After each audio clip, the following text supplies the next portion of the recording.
आपने मुझे अपने दर्शन का लाभ नहीं दिया। इस माटी से आपकी मूर्त बनाकर मैं अपनी ये अभिलाषा पूरी कर दूंगा। हमारे दोनों बालक को आशीर्वाद दीजिए। रोहिणी पुत्र के तो दर्शन हो गए, पर नंदरानी आपके पुत्र कहाँ हैं? लल्ला के जन्म के उपलक्ष्य में कल नंद भवन में महान उत्सव मनाया जाएगा। आप सभी उस उत्सव में सादर आमंत्रित हैं।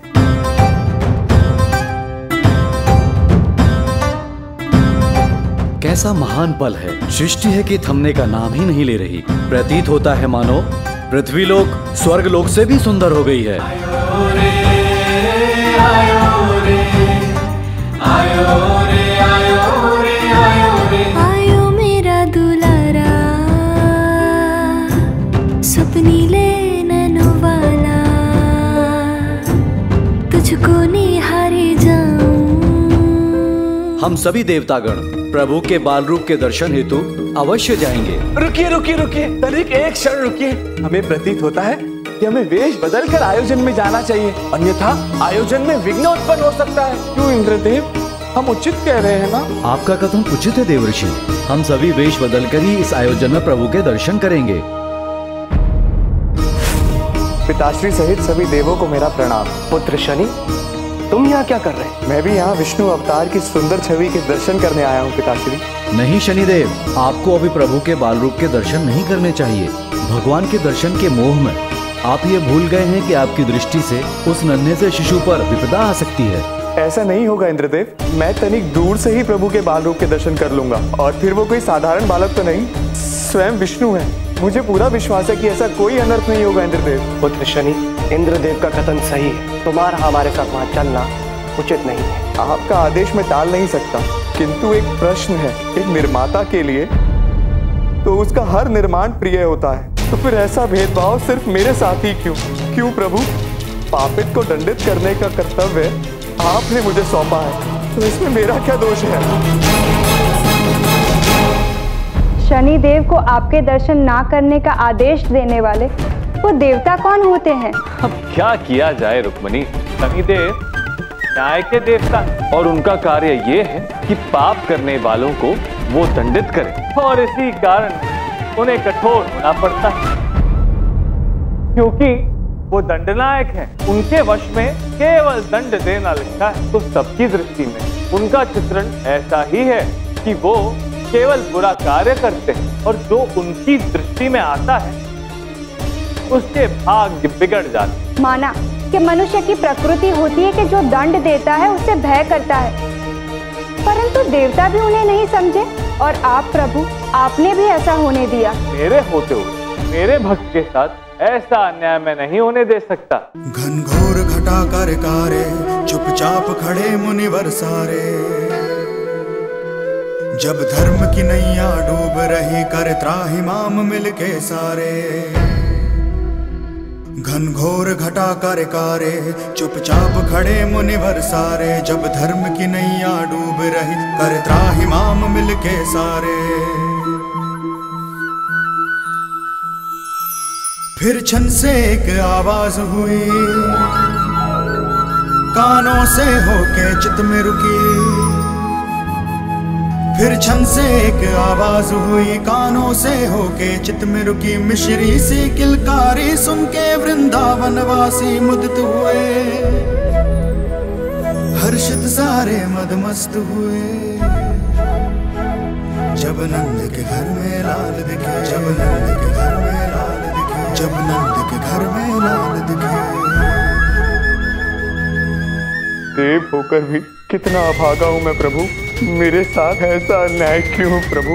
मेरा कर्म, जिसे करने का उत्तरदायित्व आपने मुझे सौंपा, आज वही मेरा दोष बन गया। क्यों वंचित रह गया मैं आपके दर्शन से? ये कैसा दुर्भाग्य है मेरा प्रभु, इतना अभागा हूँ मैं।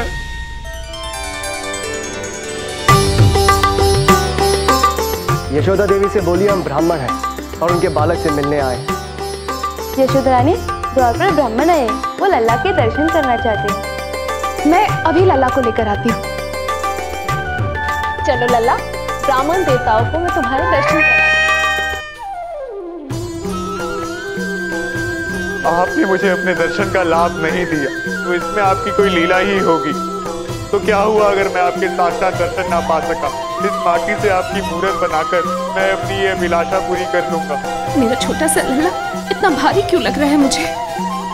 महाराज इंद्र, इतना विलंब क्यों लग रहा है? हमें लगता है हमें ही स्वयं जाकर प्रभु के दर्शन करने चाहिए।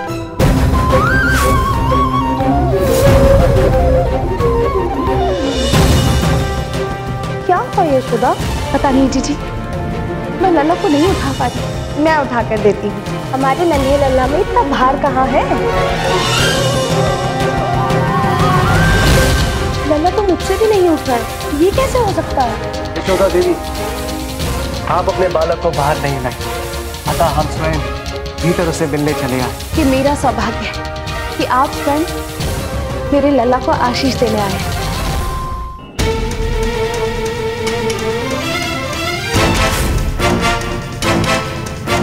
आइए, हमारे दोनों बालक को आशीर्वाद दीजिए। रोहिणी पुत्र के तो दर्शन हो गए, पर नंदरानी आपके पुत्र कहाँ हैं? कितना सुंदर है हमारा लल्ला। देखना, एक समय ऐसा आएगा इसे देखे बिना गोकुल में सूरज भी नहीं उगेगा। यशोदा देवी, आपके लल्ला कहाँ है? ब्राह्मण देवता, लल्ला तो वही पालने में है। प्रभु, सभी आपके दर्शन कर पा रहे हैं, फिर केवल हम ही आपके दर्शन से वंचित क्यों हैं? प्रभु जब यहीं है तो हमें दर्शन क्यों नहीं दे रहे? ये देखिए, यहीं पे है प्रभु, इसी स्थान पे जहाँ हमने उनके एक भक्त का तिरस्कार किया। शनिदेव की गोद में है प्रभु। हे प्रभु, हमसे बहुत बड़ी भूल हो गई, हमें क्षमा कर दीजिए प्रभु, हमें क्षमा कर दीजिए। आप सभी लोग यहाँ दर्शन हुए प्रभु के? दर्शन तो हुए, पर प्रभु के नहीं। अपनी भूल, पुत्र शनि, हमसे भूल हो गई थी। प्रत्येक भक्त को अपने आराध्य के दर्शन करने का पूरा अधिकार है, और ये अधिकार हमने आपसे छीना। हमें क्षमा कर दीजिए प्रभु, हमें क्षमा कर दीजिए प्रभु। प्रभु, प्रभु, मैंने आप सबको क्षमा किया, परंतु इस प्रकार किसी का भी तिरस्कार उचित नहीं है देवगण। जिसका जो कर्म होता वही उसका वो धर्म होता। किसी और के धर्म को निकृष्ट घोषित करने का अधिकार किसी को नहीं। मुझे अपनी भूल का आभास हो गया है। यदि जीव को अपने भूल का आभास हो जाए तो उससे बड़ा प्रायश्चित और कोई नहीं होता।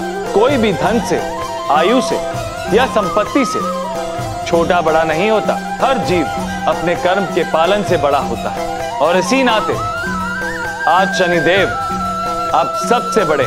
इसीलिए नियति ने जो कर्म निर्धारित किया, आप सब उसका पालन करें।